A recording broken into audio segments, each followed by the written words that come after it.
বাংলাদেশে আজও ইন্টার্ন চিকিৎসকদের কর্মবিরতি, বহির্বিভাগে সীমাহীন দুর্ভোগ, রাজশাহীতে বিশেষজ্ঞ চেম্বারও বন্ধ।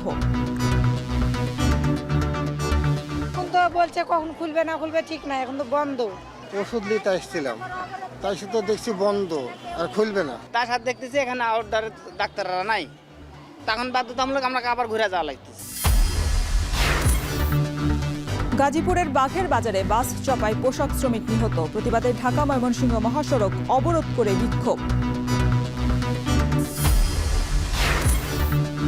সেহরির প্রস্তুতির মধ্যেই রাজধানীর মহাখালীর সাততলা বস্তিতে আগুন, অসংখ্য ঘর পুড়ে ছাই, সব হারিয়ে নিঃস্ব কয়েকশো পরিবার। বিশ্ববিদ্যালয়ে যৌন নিপীড়ন বিরোধী সেল পুনর্গঠনের নির্দেশ ইউজিসির, অভিযোগ দ্রুতই নিষ্পত্তির আশা, রাজনৈতিক প্রভাবমুক্ত থাকার তাগিদ। এবং পাকিস্তানের ট্রেনে এখনো জিম্মি ৩ শতাধিক যাত্রী, উদ্ধার ১৫৫ জন, অভিযানে ৭ বিচ্ছিন্নতাবাদী সহ নিহত অর্ধশত।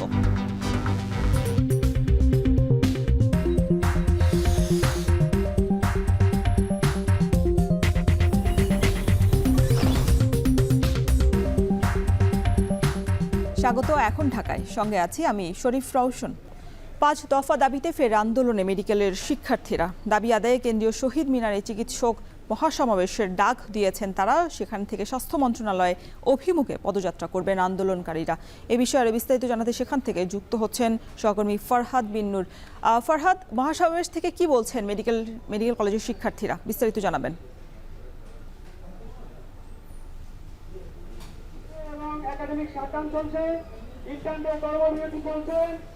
আমরা দেখছি যে শহীদ মিনারে, কেন্দ্রীয় শহীদ মিনারে এখানে কিন্তু বেলা 11টা থেকেই মেডিকেলের শিক্ষার্থীরা জড়ো হতে শুরু করে এবং তারা 12টার দিকে, ঠিক এখন 12টা বেজেছে একটু আগেই তারা আজকের এই সমাবেশটা তারা এখানে শুরু করেছে।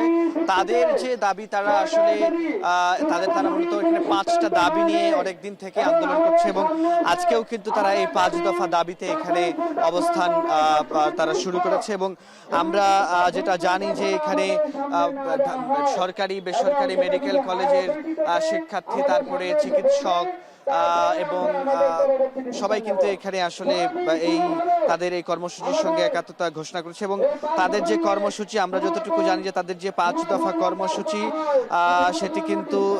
সেটির জন্য কিন্তু আজকের এই মহাসমাবেশ তারা ডাক দিয়েছেন। এবং আমরা জানি যে এখান থেকে তারা স্বাস্থ্য মন্ত্রণালয় অভিমুখে পদযাত্রারও করার তাদের কথা রয়েছে।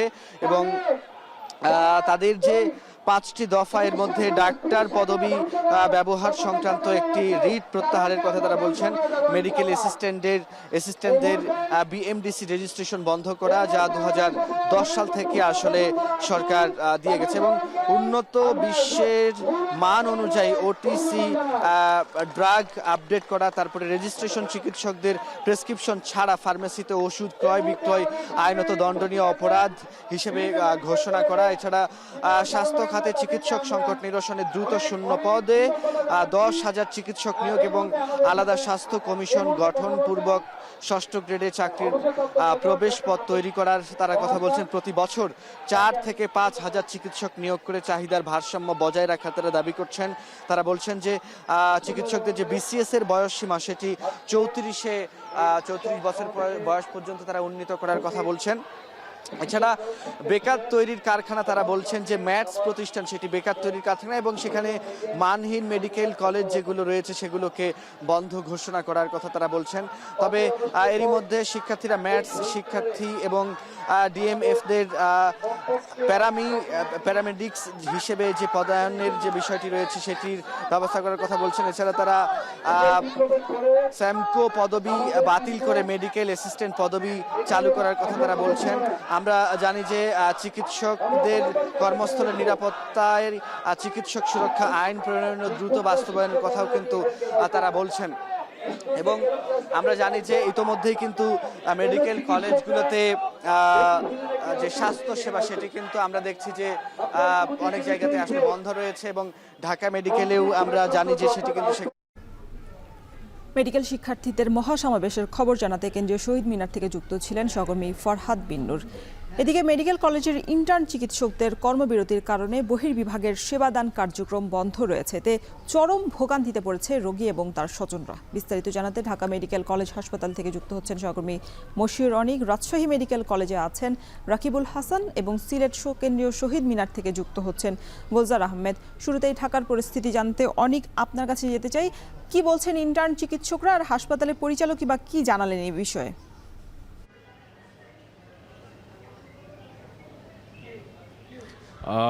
যেমনটা বলছিলেন রওশন, আমি আপনাকে একটু জানিয়ে রাখতে চাই যে ঠিক ঢাকা মেডিকেলের আজকের এই যে অবস্থা, সেই অবস্থার কিন্তু পরিণতিটা বর্তমান যেমনটা হচ্ছে তেমন কিন্তু ছিল না। একেবারে খুব সকালবেলা যখন আমরা এসেছি তখন কিন্তু টিকিট বিক্রি করা চলছিল, বিশেষ করে বহির্বিভাগে, ঢাকা মেডিকেল কলেজের বহির্বিভাগে টিকিট বিক্রির যে কার্যক্রম সেটা কিন্তু শুরু হয়েছিল। ঠিক 1 ঘন্টা চলার পরে ঠিক সকাল 10টার সময় ছাত্ররা এসে বহির্বিভাগ কিন্তু বন্ধ করে দিয়ে যায়। যে সমস্ত টিকিটগুলো বিক্রি হয়েছিল সেই সমস্ত টিকিট প্রত্যাশী, যারা চিকিৎসা প্রত্যাশী, তারা এসে ভিড় জমাচ্ছিলেন এবং তারা চিকিৎসা না পেয়ে তারা বিভিন্ন যে সমস্ত বিক্ষোভ সেগুলো প্রকাশ করছিলেন। পরবর্তীতে ঢাকা মেডিকেল কলেজের যিনি পরিচালনা পরিষদের প্রধান, তিনি গিয়ে পরবর্তীতে ডিরেক্টর সেখানে বলেন যে চিকিৎসা কার্যক্রম চলবে এবং তারপর থেকে কিন্তু চিকিৎসা কার্যক্রম স্বাভাবিক হয় ঢাকা মেডিকেল কলেজে। সঙ্গত কারণে একটু বলে রাখা ভালো যে ম্যাথসের সঙ্গে ঢাকা বিশ্ববিদ্যালয়ের ঢাকা মেডিকেল কলেজের যেই সমস্ত ইন্টার্ন চিকিৎসকরা যারা দাবি করছিলেন যে সবাইকে আসলে ডাক্তার বা ডক্টরের যে বিএমডিসি যে সার্টিফিকেট, সেই সার্টিফিকেটে যে ডাক্তার পদবি সেটা দেওয়ার বিপরীতে তাদের কিন্তু এই আন্দোলন এবং তারা কিন্তু সকাল থেকেই আসলে এই আন্দোলনকে পরিপ্রেক্ষিত করে 10টা থেকে কিন্তু শহীদ মিনারের সামনে জড়ো হয়েছিলেন।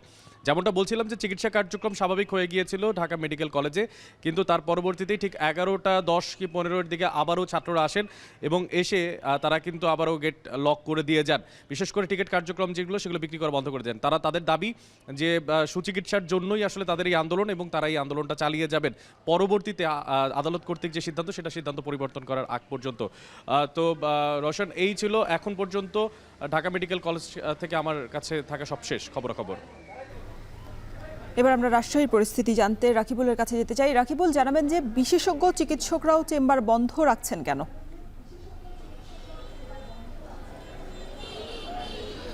মূলত আসলে ইন্টার্ন চিকিৎসকরা তাদের যে 5 দফা দাবিতে আন্দোলন কর্মসূচি চালাচ্ছে। গতকালকে তারা কিন্তু এই বিষয়ে এখানে বিক্ষোভ সমাবেশ করেছে এবং বহির্বিভাগ শাটডাউন করেছে। এই সময় কিন্তু আসলে রাজশাহী মেডিকেল কলেজের শিক্ষার্থী এবং প্রফেসর যারা আছেন তারা তাদের সাথে একত্রতা ঘোষণা করেও কিন্তু সেই বিক্ষোভ কর্মসূচিতে যোগ দিয়েছেন এবং পরবর্তীতে কিন্তু আসলে এই যে তাদের প্রাইভেট প্র্যাকটিস বা বিশেষজ্ঞ চিকিৎসক, তারা কিন্তু একত্রতা ঘোষণা করেছে। যদিও রাজশাহী মেডিকেল কলেজ হাসপাতালের জরুরি বিভাগে বিশেষজ্ঞ চিকিৎসকরা সেবা দিচ্ছেন এবং যারা রেজিস্টার চিকিৎসক আছেন তারা সেবা দিচ্ছেন, তবে তাদের যে প্রাইভেট প্র্যাকটিস সেটি কিন্তু তারা বন্ধ রেখেছেন। এর ফলে আসলে চতুর্মুখীর সমস্যায় পড়েছেন রোগীরা। এখানে রাজশাহীর মেডিকেল কলেজ হাসপাতালে যে বহির্বিভাগ সেটি আমরা সকাল থেকেই বন্ধ দেখছি। গতকালকেও বন্ধ ছিল, আজকেও সকাল থেকে একেবারে বন্ধ। দূর দূরান্ত থেকে আসলে রোগীরা এসেছেন। আসার পরে তারা যেটি বলছেন যে একে তো আসলে তাদেরকে দূর থেকে আসতে গিয়ে আসলে যে খরচ, যে সময়ের অপচয় সেটি যেমন হয়েছে, তারপরে এখানে আসার পর আসলে চিকিৎসা না পেয়ে তারা কিন্তু নানা ধরনের ভোগান্তিতে পড়েছেন। এখানে শিশু থেকে শুরু করে গর্ভবতী এবং হাত পা ভাঙা রোগী, বিভিন্ন ধরনের রোগীদেরকে কিন্তু আমরা দেখেছি। বৃদ্ধরাও আসলে এসেছেন দূর দূরান্ত থেকে। তারা বলছেন যে এখন ফিরে যাওয়া এবং চিকিৎসা না নিয়ে আসলে ফিরে যাওয়া তাদের জন্য আসলে অনেক বেশি ক্ষতিকর এবং এই যে চিকিৎসা কার্যক্রম সেটি কবে নাগাদ শুরু হবে সেই বিষয়টিতে আসলে কোনো ধরনের আশ্বাস নেই। বরং আমরা রাজশাহী মেডিকেল কলেজের হাসপাতালে ইন্টার্ন চিকিৎসক যারা কিনা আন্দোলন করছেন তাদের কাছ থেকে যেটি শুনতে পেয়েছে যে তারা যদি রায় তাদের পক্ষে না আসে তাহলে কিন্তু তারা জরুরি বিভাগকেও আসলে শাটডাউনের আওতায় আনবেন। সুতরাং এতে করে রাজশাহী বহির্বিভাগে 70 জন চিকিৎসক নেই, এখানে প্রায় 12,000 রোগী চিকিৎসা নেয় এবং জরুরি বিভাগে প্রায় 3,000 রোগী চিকিৎসা নেয়। সব মিলিয়ে 15,000 রোগী তাদের চিকিৎসা পেতে কিন্তু অনিশ্চয়তায় পড়েছে। তো এই ছিল রাজশাহী থেকে আমার কাছে সর্বশেষ খবর। গুলজার, এবার আপনার কাছে একটু জানতে চাই যে ইন্টার্ন চিকিৎসকদের কর্মবিরতির কারণে সিলেটের কি অবস্থা?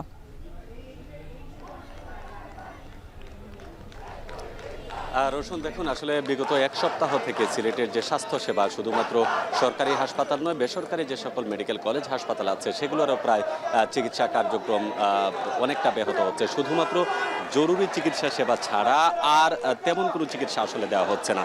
এই মুহূর্তে আমরা রয়েছি সিলেটের কেন্দ্রীয় শহীদ মিনারে। এখানে সিলেটের যে 5টি মেডিকেল কলেজ আছে, কলেজ এবং হাসপাতাল, সেখানকার ইন্টার্ন চিকিৎসক, শিক্ষার্থী, মিড লেভেলের যারা চিকিৎসক আছেন তারা, এমনকি পোস্ট গ্রাজুয়েট চিকিৎসক যারা আছেন তারাও কিন্তু অংশ নিয়েছেন। তাদের আসলে স্পষ্ট বক্তব্য যে আসলে সম্প্রতি যে ম্যাটস এবং ডিএমএফ ইস্যুতে স্বাস্থ্য মন্ত্রণালয় যে সিদ্ধান্ত নিয়েছে সেই সিদ্ধান্তের বিরুদ্ধে তাদের অবস্থান, এবং তারা বলছেন যে শুধুমাত্র ডিপ্লোমা করে, মেট্রিক পাশের পর ডিপ্লোমা করে কেউ ডাক্তার শব্দ ব্যবহার করবে, এটি আসলে কোনোভাবেই মানানসই নয়। একজন ইন্টার্ন চিকিৎসক অথবা চিকিৎসক যারা হন তারা দীর্ঘ 6-7 বছর তাদের যে কোর্স, এমবিবিএস কোর্স আছে, সেটির নানান কঠিন পরীক্ষার মধ্য দিয়ে বের হয়ে তারপর তারা রেজিস্ট্রেশন নিতে হয়। সেক্ষেত্রে শুধুমাত্র 2 বছরের বা 3 বছরের একটা কোর্স করেই তাকে ডাক্তার দেওয়া হবে, এটি আসলে মানানসই নয়। তারা বলছেন এতে গিয়ে তাদের ক্ষতিগ্রস্ত হবে না, ক্ষতিগ্রস্ত হবে এদেশের সাধারণ মানুষ চিকিৎসার ক্ষেত্রে। বিশেষ করে ডিএমএফ চিকিৎসক যারা আছেন, প্রথম দিকে তাদেরকে বলা হয়েছিল যে তারা কেবলমাত্র ডাক্তারদের সহযোগী হবেন, অর্থাৎ একজন পূর্ণাঙ্গ চিকিৎসক যিনি এমবিবিএস কমপ্লিট করার পর চিকিৎসক হন তার সহযোগী হবেন। কিন্তু এখন দেখা যাচ্ছে তারাই আসলে ডাক্তার শব্দটা ব্যবহার করছেন। এতে গিয়ে সাধারণ মানুষ অর্থাৎ সাধারণ রোগী যারা আছে তারা বিভ্রান্ত হচ্ছেন। এখানে যারা আন্দোলন করছেন তারা বলছেন যে তারা আসলে ডিএমএফ যারা করেছেন তাদের বিরুদ্ধে নেয়, তাদের অবস্থান হচ্ছে সুস্বাস্থ্য বা চিকিৎসা, মানুষকে, সাধারণ মানুষ যাতে সুচিকিৎসাটা নিতে পারে সেজন্য হচ্ছে ডাক্তার শব্দটা ব্যবহার ক্ষেত্রে রাষ্ট্র আসলে নির্ধারণ করে দিতে হবে, এবং তারা আন্দোলন চালিয়ে যাবেন যতক্ষণ পর্যন্ত তাদের দাবি দাওয়া মেনে না হচ্ছে, ততক্ষণ পর্যন্ত তারা বলছেন এই কেন্দ্রীয় শহীদ মিনারে অবস্থান নেবেন। রোশন, ইন্টার্ন চিকিৎসকদের কর্মবিরতির কারণে রোগীদের ভোগান্তির খবর জানাচ্ছিলেন সহকর্মীরা। বিশ্ববিদ্যালয় মঞ্জুরি কমিশন দেশের সব বিশ্ববিদ্যালয়ে নতুন করে যৌন নিপীড়ন বিরোধী সেল গঠনের নির্দেশ দিয়েছে। ফলে পূর্বের অনেক নিষ্পত্তি না হওয়া অভিযোগের সমাধান হবে বলে আশা কর্তৃপক্ষের। রাজনৈতিক প্রভাব মুক্ত থেকে এসব সেলের কাজ করা এবং শিক্ষার্থীদের হয়রানি এড়ানোর বিষয়টিও নিশ্চিত করা হবে। আরও জানাচ্ছেন তাসফিয়া উকরোজ।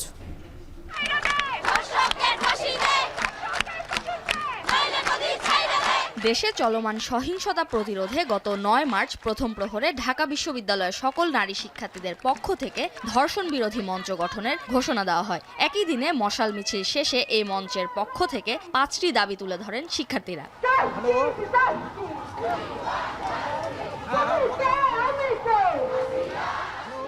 5 দাবির দ্বিতীয় দফায় সব শিক্ষা প্রতিষ্ঠান ও কর্মক্ষেত্রে নারী ও শিশু নিপীড়ন বিরোধী সেল গঠনের কথা বলা হয়েছে। এতে নতুন করে আলোচনায় যৌন নিপীড়ন বিরোধী সেল। বিশ্ববিদ্যালয় শিক্ষার্থীরা বলছেন যৌন নিপীড়ন বিরোধী সেলের বিষয়টি জানেন না অনেকেই। এই বিষয়ে সচেতনতা বাড়াতে সভা, সেমিনার, ওয়ার্কশপ সহ বিভিন্ন কর্মসূচি নিতে হবে। এছাড়া ডিপার্টমেন্ট ভিত্তিক সেল গঠন করে সেখানে শিক্ষার্থী প্রতিনিধি নিয়োগের দাবি তাদের। যারা ক্ষমতায় থাকে আমরা দেখি যে তাদের একটা লেজুর বৃত্তি শুরু হয়ে যায়, তো সেই ক্ষমতাসীন শিক্ষকরা যেন কোনোভাবে তাদের এই ঔদ্ধত্যপূর্ণ আচরণটা না দেখাতে পারে। আমরা অনেকেই জানি না যে ক্যাম্পাসে একটা যৌন নিপীড়ন বিরোধী সেল আছে। এটা যে প্রত্যেক শিক্ষার্থীদের জানানো, প্রশাসনের এই ব্যবস্থাটা অবশ্যই নেওয়া উচিত। যৌন নিপীড়ন বিরোধী সেল সংশ্লিষ্টরা বলছেন নতুন করে কাজ শুরু করা হলে আগের অভিযোগগুলোরও যথাযথ ব্যবস্থা নেওয়া যাবে। যে পুরনো যে কমিটি ছিল, যেহেতু ওনারা ওটাকে রিজলভ করেননি বা কোনো কনক্লুশন বা ডিসিশন দেননি, সেই জন্য এগুলো পেন্ডিং অবস্থায় রয়ে গেছে। তো আমাদের ক্ষেত্রে যেটা হবে, হয়তো বা আমরা এটাকে অবশ্যই যখন কেসটা আমাদের কাছে আসবে আমরা পুনরায় আমাদের মতো করে ওই জিনিসটাকে যাচাই বাছাই করেই হচ্ছে পরবর্তী কাজগুলো করব। আমরা ফ্যাক্টস অনুযায়ী যে পদক্ষেপ নেওয়া দরকার সেই পদক্ষেপ নিব। আর কর্মকর্তা, কর্মচারী, শিক্ষকবৃন্দ বা যেই জড়িত থাকুক, যদি সেটা প্রমাণিত হয় তাহলে এখানে সর্বোচ্চ যে পদক্ষেপ নেওয়া দরকার সেটা ইনশাল্লাহ আমরা নিব। দেশের 45টি পাবলিক এবং 97টি বেসরকারি বিশ্ববিদ্যালয় এই সেল গঠিত ছিল। এছাড়াও দেশের কয়েকটি বিশ্ববিদ্যালয়ে নতুন সেল গঠন করা হলেও বাকিগুলোতে চিঠি পাঠিয়েছে ইউজিসি। রাজনৈতিক ও দলীয় আনুগত্যের ঊর্ধ্বে থেকে নতুন এই সেলগুলো কাজ করবে বলে আশা অধ্যাপক তানজিম উদ্দিন খানের। এখন আপাতত আমরা অ্যাসেসমেন্ট করতে চাচ্ছি যে কি অবস্থায় আছে, এবং আমরা ভাবছি আমরা বিশ্ববিদ্যালয়ের যারা উপাচার্যের দায়িত্বে আছেন তাদেরকে নিয়ে আমরা বসবো। শিক্ষার্থীরা যাতে কোনোভাবেই হয়রানির শিকার না হন সে ব্যাপারেও খেয়াল রাখার আশ্বাস দেন এই ইউজিসি সদস্য। ঠিক কী ধরনের পদক্ষেপের মাধ্যমে নারীদের উপর ঘটতে থাকা এই হেনস্থার বন্ধ সম্ভব তার নিয়ে সুনির্দিষ্ট উত্তর নেই কারো কাছেই। তাই তো প্রশ্নের বেড়াজাল থেকেই যায়। নারীদের এই হেনস্থা বন্ধে অর্থনৈতিক ও সামাজিক ক্ষমতায়ন নিশ্চিতের পাশাপাশি সার্বিক দৃষ্টিভঙ্গির পরিবর্তনেরও প্রয়োজন রয়েছে কিনা। তাজফিয়া উখরোজ, এখন, ঢাকা। ধর্ষণ বিরোধী পদযাত্রার নামে গতকাল পুলিশের ওপর আক্রমণ করা হয়েছে বলে প্রেস বিজ্ঞপ্তিতে জানিয়েছে ডিএমপি। ডিএমপি বলছে, গতকাল ধর্ষণ বিরোধী পদযাত্রার নামে নারী পুরুষ সহ ৬০ থেকে ৭০ জনের একটি বিক্ষোভকারী দল প্রধান উপদেষ্টার সরকারি বাসভবন যমুনা অভিমুখে যাত্রা করে। পরে পুলিশ তাদের হোটেল ইন্টারকন্টিনেন্টাল মোড়ে বাধা দেয়। পদযাত্রায় অংশগ্রহণকারীরা নারীদের ঢাল হিসেবে ব্যবহার করে পুলিশের ব্যারিকেড ভেঙে সামনের দিকে অগ্রসর হয়। এ সময় পুলিশ রাষ্ট্রীয় স্থাপনার নিরাপত্তা আর যান চলাচল স্বাভাবিক রাখতেই আন্দোলনকারীদের সরে যেতে বললে তারা উল্টো পুলিশের ওপর চড়াও হয়ে মারমুখী আচরণ করে। এক পর্যায়ে তারা পুলিশ সদস্যদের ওপর ইট পাটকেল নিক্ষেপ করে। এতে রমনা ডিভিশনের উপ পুলিশ কমিশনার মোহাম্মদ মাসুদ আলম, 2 নারী পুলিশ সদস্য এবং 3 জন পুরুষ কনস্টেবল আহত হন। এই ঘটনায় জড়িতদের বিরুদ্ধে আইনগত ব্যবস্থা প্রক্রিয়াধীন রয়েছে বলে বিজ্ঞপ্তিতে জানানো হয়।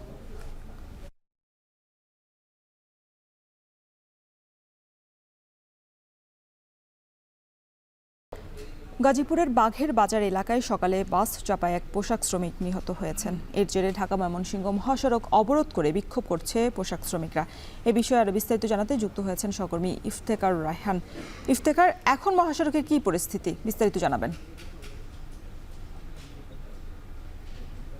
রোশন, এই মাত্র কিন্তু ঘটনাস্থলে এসেছে যৌথ বাহিনী, অর্থাৎ সেনাবাহিনী এবং শিল্প পুলিশের সদস্যরা এখানে এসেই শ্রমিকদেরকে ধাওয়া দেন এবং এক পর্যায়ে শ্রমিকরা কিন্তু এখান থেকে সরে যান এবং এই মাত্রই কিন্তু যানবাহন চলাচল শুরু হয়েছে। বলা যায় যে সকাল 7টা থেকেই ঢাকা ময়মনসিংহ মহাসড়কের যে বাগের বাজার এলাকাটি রয়েছে সেখানে গোল্ডেন রিপিট নামে যে পোশাক কারখানাটি রয়েছে সেই পোশাক কারখানার কয়েক শতাধিক শ্রমিক সড়ক অবরোধ করে বিক্ষোভ করছিলেন এবং এরপর থেকেই ঢাকা ময়মনসিংহ মহাসড়কে যান চলাচল পুরোপুরি বন্ধ হয়ে যায়। আমরা দেখেছি যে এই মহাসড়কের দুই পাশে বেশ দীর্ঘ যানজটের সৃষ্টি হয়েছে, ভোগান্তিতে পড়েছেন এই পথের যাত্রীরা, বিশেষ করে যারা বাস যাত্রী রয়েছেন বিভিন্ন গন্তব্যে যাওয়ার জন্য, তারা কিন্তু প্রায় 5 ঘন্টা ধরে এই বাসের মধ্যে আটকা পড়ে আছেন। এদের মধ্যে আমরা দেখেছি যে বয়স্ক মানুষ ছিলেন, পাশাপাশি শিশুরাও কিন্তু অসুস্থ হয়ে পড়েছিলেন গরমের কারণে। এবং কিছুক্ষণ আগে যখন আমরা এর আগের বুলেটিনে আমরা জানিয়েছিলাম যে পুলিশের সদস্যরা কিন্তু সকাল থেকেই পোশাক শ্রমিকদেরকে বুঝিয়ে মহাসড়ক থেকে সরে যাওয়ার জন্য অনুরোধ করছিলেন, তবে শ্রমিকরা কিন্তু বেশ অনড় ছিলেন, তারা সড়ক ছাড়ছিলেন না। তবে কিছুক্ষণ আগে সেনাবাহিনী আসার পরে কিন্তু এই পরিবেশ প্রায় 5 ঘন্টা পর অনেকটা স্বাভাবিক হয়েছে এবং মূলত সকাল 5টা সাড়ে 5টার দিকে একজন পোশাক শ্রমিক রাস্তা পার হওয়ার সময় অটোরিকশা চাপায় নিহত হয় এবং তার জের ধরে কিন্তু এই আজকে প্রায় 5 ঘন্টা অবরোধ করা হয়েছিল। এর আগে গতকালকে আমরা দেখেছি ঢাকা ময়মনসিংহ মহাসড়ক প্রায় 4 ঘন্টা অবরোধ করে রাখা হয়েছে। তো সবকিছু মিলিয়ে এই মুহূর্তে যানবাহন চলাচল শুরু হয়েছে, বলা যায় যে পরিস্থিতি এখন স্বাভাবিক অনেকটাই। তো এই ছিল আমার কাছে গাজীপুর থেকে শ্রমিক অসন্তোষ এবং মহাসড়ক অবরোধের সবশেষ তথ্য। রোশন, গাজীপুরের থেকে যুক্ত ছিলেন সহকর্মী ইফতেখার রায়হান। দেশের সবচেয়ে মজবুত আরএফএল ল্যাডার, যা 6061 গ্রেড অ্যালুমিনিয়ামে তৈরি। শক্তিশালী এমএস ক্রসবার নিশ্চিত করে সর্বোচ্চ নিরাপত্তা।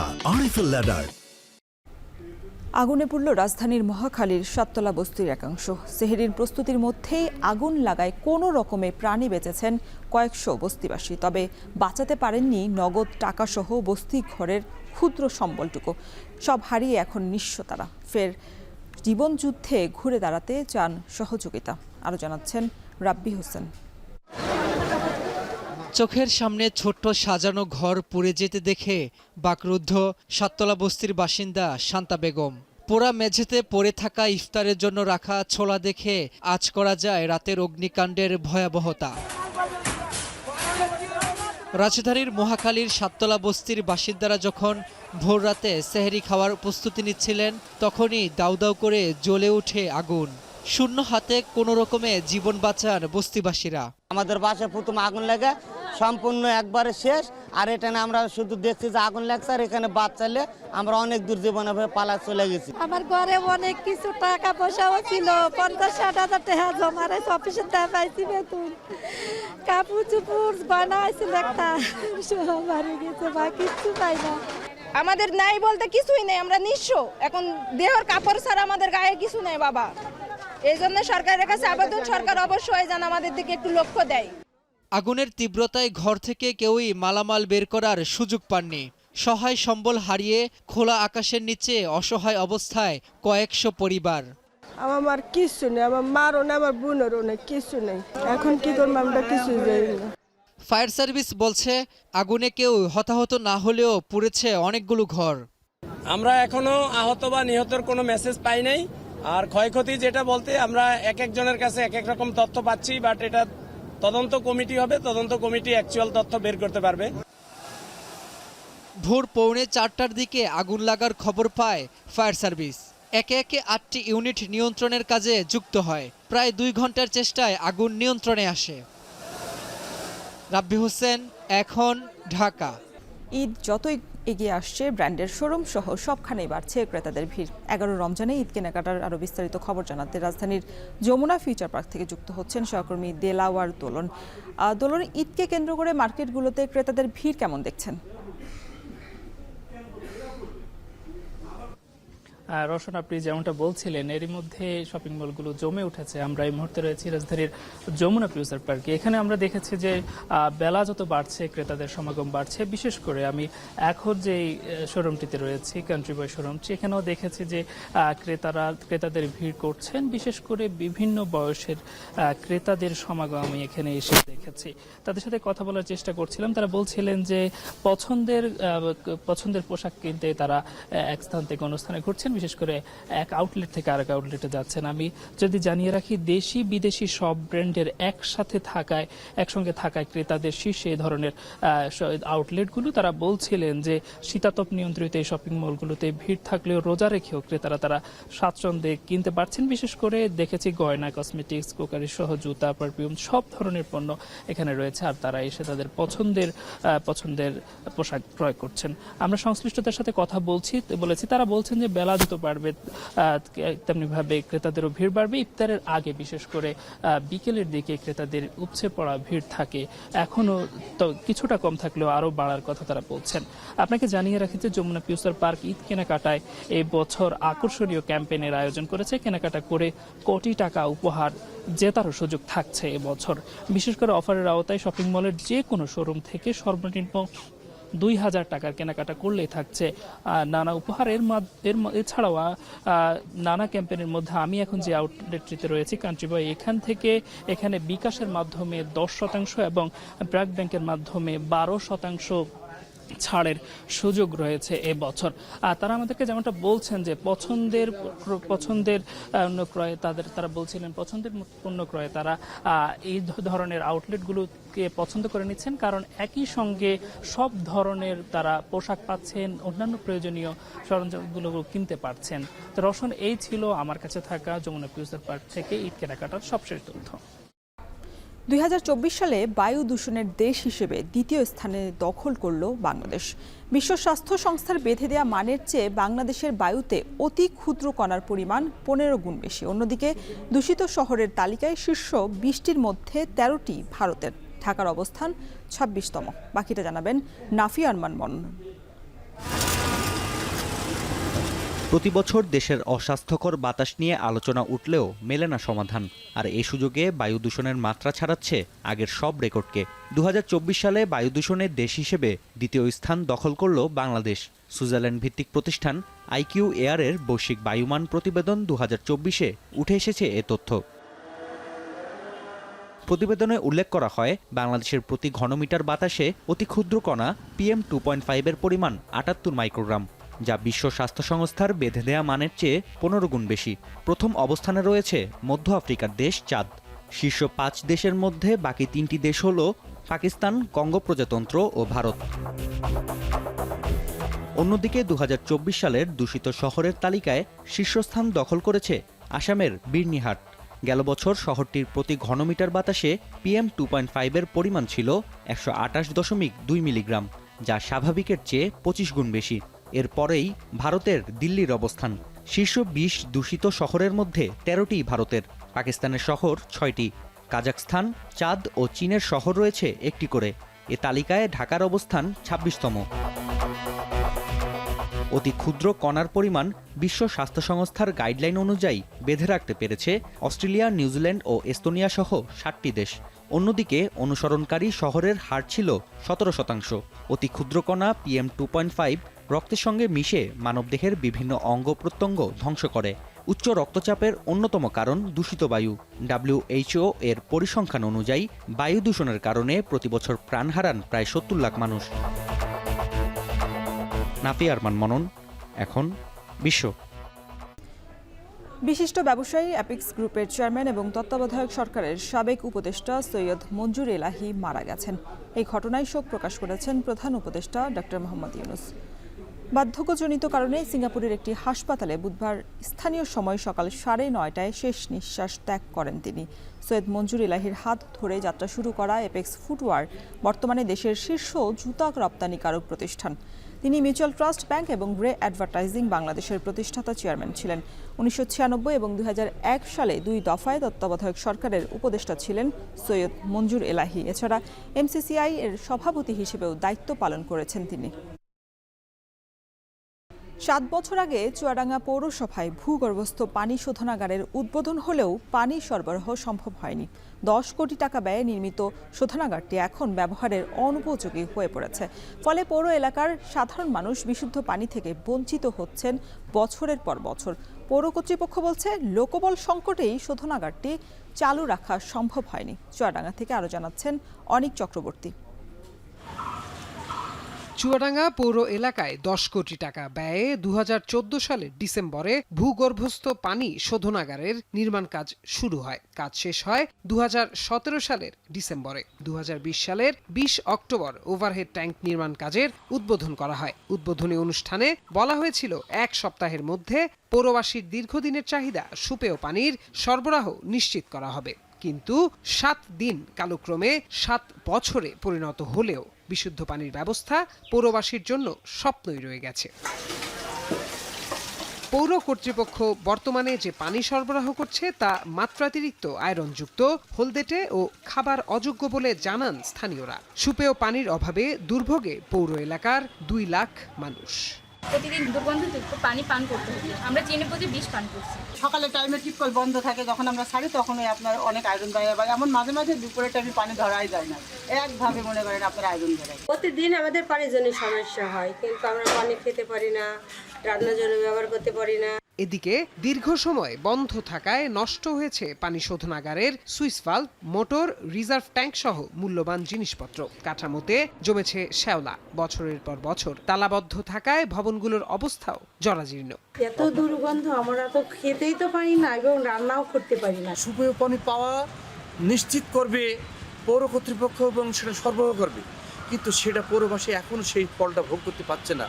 পানি শোধনাগার কবে চালু হবে এমন প্রশ্নে খরচ আর লোকবল সংকটের নানা অজুহাত দিলেন পৌরসভার এই কর্মকর্তা। এই প্রকল্পটা অত্যাধিক ব্যয়বহুল হয় এবং এখানে অত্যাধিক দক্ষ জনবলেরও প্রয়োজন। আমাদের পৌরসভায় আর্থিক সংকটের কারণে এবং দক্ষ জনবলের অভাবে আমরা প্রকল্পটা আসলে চালু করতে পারিনি। চুয়াডাঙ্গা পৌরসভায় কোনো ট্রিটমেন্ট প্ল্যান না থাকায় আসলে আমরা আয়রন মুক্ত পানি জনগণকে সরবরাহ করতে পারছি না। বর্তমানে 14টি পানির পাম্প হাউস থেকে পাইপলাইনের মাধ্যমে পৌর এলাকায় গ্রাহকদের পানি সরবরাহ করা হচ্ছে। দ্রুত সময়ের মধ্যে সুপেয় পানির ব্যবস্থা নিশ্চিত হবে এমনটাই প্রত্যাশা পৌরবাসীর। এখন চুয়াডাঙ্গা। ঈদের খুশিকে আরও বেশি রাঙিয়ে তুলতে কসমেটিক্স সামগ্রীর জুড়ি নেই। নতুন পোশাকের সৌন্দর্য বাড়িয়ে দেয় মেহেদি রাঙা হাত। রোজার ঈদকে সামনে রেখে জমে উঠেছে মেহেরপুরের কসমেটিক্সের বাজার। বিদেশি পণ্যের পাশাপাশি দেশীয় কসমেটিক্সের আগ্রহ বাড়ছে ক্রেতাদের। মুজাহিদ আল মুন্নার পাঠানো তথ্য ছবিতে দেখছেন বিস্তারিত। রোজার প্রথম ভাগ শেষ হতেই জমতে শুরু করেছে কসমেটিক্সের বাজার। ঈদকে কেন্দ্র করে মেহেরপুরের বিভিন্ন মার্কেট, শপিং কমপ্লেক্স ও দোকানগুলোতে বাহারি প্রসাধনীর পসরা সাজিয়েছেন বিক্রেতারা। এর মধ্যে নারীদের প্রথম পছন্দ মেহেদি। নতুন পোশাকের সৌন্দর্য বাড়াতে চলছে কসমেটিক্সের কেনাকাটাও। মেহেদি তো মাস্ট বি লাগবে, কারণ মেহেদি ছাড়া আমাদের বাঙালিদের ঈদই মানে অসম্পূর্ণ। যেটা আমার ভালো মনে হবে দেশীয় যেসব পণ্যগুলো আছে সেগুলোর মধ্যে বাছাই করে নিচ্ছে আর কি। নারীদের মতো সৌন্দর্য চর্চায় মনোযোগ বাড়ছে পুরুষেরও। Face wash, body spray, body lotion, shower gel, after shave সহ বেশ কিছু পণ্যের বাড়ছে বিক্রি। প্রিয়জনের জন্য কিনছেন অনেকে। ময়শ্চারাইজার ক্রিম, এমনি ক্রিম, ডে নাইট ক্রিম, এগুলো অনেকে ইউজ করে। আর ম্যাক্সিমাম ছেলেরা ইউজ করে আপনার লোশন, গা হাত পায়ের জন্য। এগুলো বেশিরভাগ ছেলেদের জন্য চাহিদা। বিদেশি প্রোডাক্টগুলোর উপরে সরকারের বিভিন্ন প্রকার ভ্যাট, কর, এই জন্য অত্যাধিক দামের জন্য এবার আমাদের দেশীয় প্রোডাক্টের উপর এবার আমরা চাহিদা বেশি দেখছি। এবারে ঈদে ইনশাল্লাহ 5 লাখ টাকা বিক্রি টার্গেট আছে। ঈদকে সামনে রেখে আমাদের প্রধান যে জিনিসটা সেটা হচ্ছে লিপস্টিক, যেটা মেয়েদের একটা সফট কর্নার, মেকআপ, এগুলোই আমরা হচ্ছে মূলত আমাদের মেন টার্গেট। মমতাজের বড় কোণ এবং মিশরি কোণ, করাচি কোণ, রেড গোল্ড এবং গোল্ড মেহেদি, এগুলা ভালো চাহিদা আছে। এবারের ঈদে দেশীয় ব্র্যান্ডকেই প্রাধান্য দিচ্ছেন ব্যবসায়ীরা। গুণগত মান ভালো হওয়ার পাশাপাশি দামও তুলনামূলক কম হওয়ায় বাড়ছে ক্রেতা চাহিদাও। কসমেটিক্স ব্যবসাগুলো একটু লেটেই শুরু হয়, সাধারণত শেষের দিকে শুরু হয়। প্রথমের দিকে কাপড়ের, গার্মেন্টসের সব ব্যবসাগুলো জমজমাট হয়। কসমেটিক ব্যবসাটা আশা করছি যে রোজা 20 রোজার পর থেকে খুব জমজমাট আকারে ব্যবসা হবে। দাম কিছুটা কমিয়ে মান বাড়াতে পারলে দেশীয় বিভিন্ন কসমেটিক্স ও প্রসাধনীর বাজার আরও বাড়বে বলে মনে করছেন ব্যবসায়ীরা। এখন মেহেরপুর। পণ্য বোঝাইয়ের 72 ঘণ্টায় চট্টগ্রাম বন্দরের জলসীমা ত্যাগের নির্দেশনার পরও লাইটারেজ জাহাজের সংকট কাটেনি। সংশ্লিষ্টরা বলছেন, আমদানিকারকরা বন্দরের জলসীমায় নয়, খালাস পয়েন্টেই বিভিন্ন ঘাটে লাইটারেজ জাহাজকে ভাসমান গুদাম বানিয়ে রেখেছেন। সেই সঙ্গে সম্পদ বাজেয়াপ্ত কিংবা দুদকের মামলার ভয়ে পলাতক এমপি সহ অনেকেই জাহাজ কেটে শিপইয়ার্ডে বিক্রি করে দিয়েছেন। তবে বন্দরের ইয়ার্ডে কন্টেইনার ফেলে রাখলে 4 গুণ বেশি ভাড়া নেয়ার ঘোষণায় কমেছে কন্টেইনার জট। বিস্তারিত জানাচ্ছেন হাজিরা শিউলি।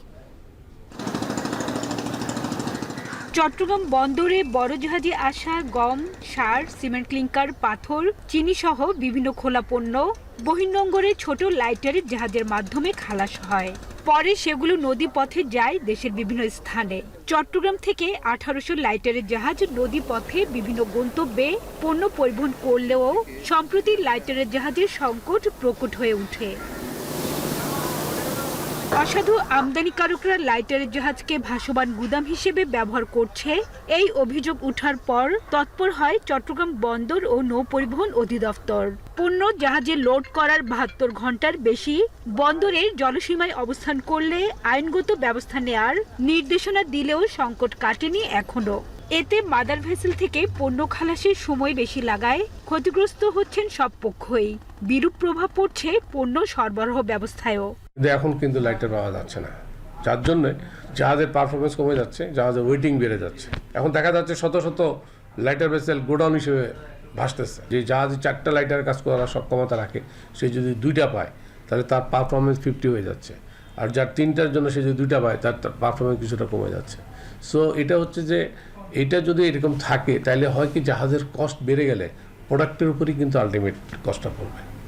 লাইটারের জাহাজ ব্যবসায়ীরা বলছেন, কর্ণফুলী নদী বা বন্দর চ্যানেল নয়, গন্তব্যস্থলেই বিভিন্ন ঘাটে আমদানিকারকরা লাইটারের জাহাজগুলোকে ভাসমান গুদাম হিসেবে ব্যবহার করছেন। এছাড়া মামলার ভয়ে পলাতক ও সাবেক মন্ত্রী, এমপি ও ব্যবসায়ীদের অনেকেই জাহাজ কেটে শিপইয়ার্ডে বিক্রি করে দেওয়ায় সংকট বেড়েছে। ফলে 1800 থেকে লাইটারের জাহাজের সংখ্যা কমে দাঁড়িয়েছে 900-তে। আনলোড পয়েন্ট যেটা আছে, খালাস পয়েন্ট, গন্তব্যে সেখান থেকে মালটা খালাস করতেছে না। এবং আরেকটা জিনিস আছে, ইম্পোর্টার তার নিজের জাহাজটাকে মাসে 4-5 ট্রিপ করে আপনার জাহাজটাকে ভাসমান গুদাম বানিয়ে রাখছে। আগে 1800 জাহাজ ছিল, চট্টগ্রাম চলত, এখন 900-র মতো জাহাজ কর্তন করা হয়েছে, যার জন্য এই 900 ঘাটতি হয়েছে। এখন এই 900 যে 900 জাহাজ এখন আছে, সেগুলি দিয়ে এখন চট্টগ্রাম বন্দর থেকে সব জায়গায় মাল নিয়ে যদি দ্রুত খালি করা হয় তাহলে এই সংকট থাকবে না। এদিকে লাইটারের জাহাজের সংকট নিরসনে সাগরে যৌথ অভিযান পরিচালনা করছে কোস্ট গার্ড ও নৌ পরিবহন অধিদপ্তর। গত 1 মাসে প্রায় 1000 জাহাজে অভিযান চালানো হয়।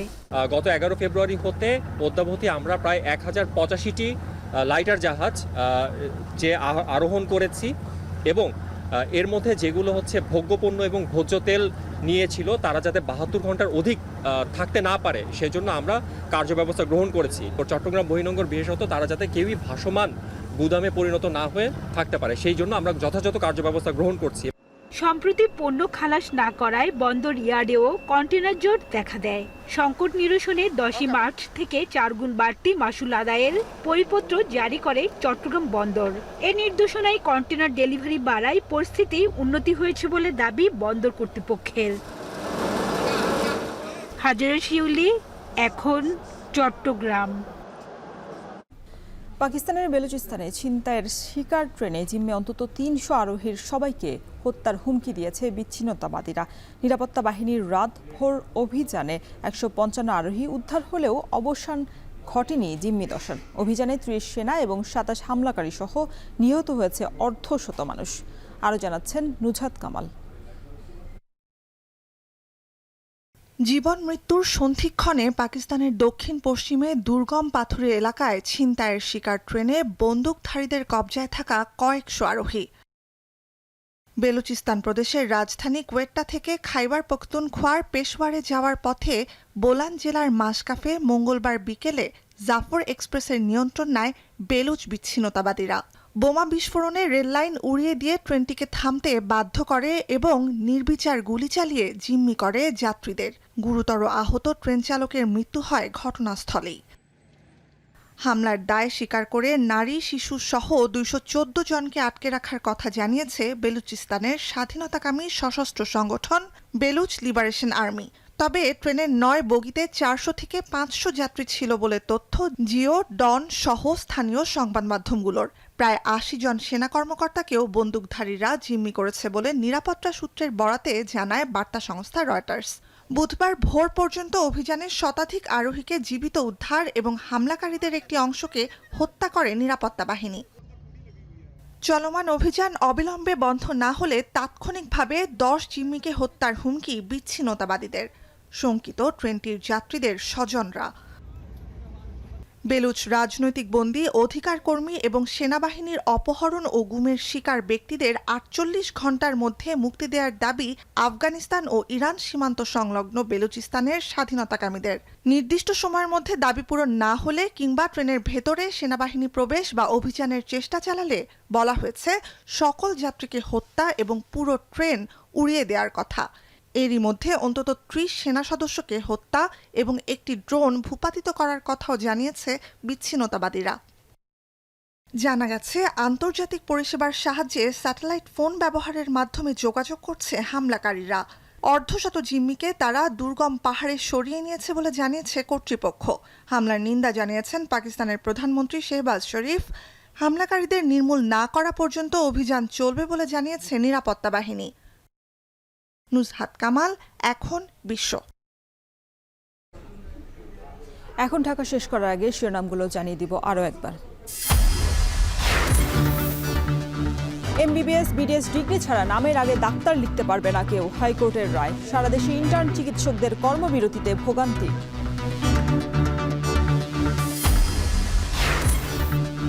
গাজীপুরের বাঘের বাজারে বাস চাপায় পোশাক শ্রমিক নিহত। প্রতিবাদে ঢাকা ময়মনসিংহ মহাসড়ক অবরোধ করে বিক্ষোভ।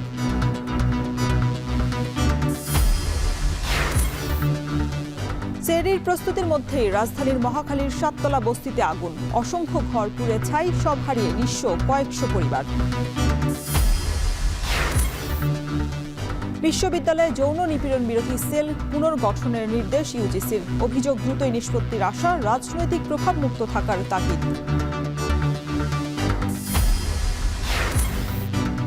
এবং পাকিস্তানে ট্রেনে এখনও জিম্মি 3 শতাধিক যাত্রী, উদ্ধার 155 জন। অভিযানে 27 বিচ্ছিন্নতাবাদী সহ নিহত অর্ধশত। এই ছিল এখন ঢাকার আয়োজনে। এখন টেলিভিশন ওয়েবসাইটে দেখতে ভিজিট করুন www.ekon.tv। এছাড়া ফেসবুকে দেখতে ভিজিট করুন facebook.com/tv.ekon এবং ইউটিউবে দেখতে ভিজিট করুন youtube.com/c/ekontv।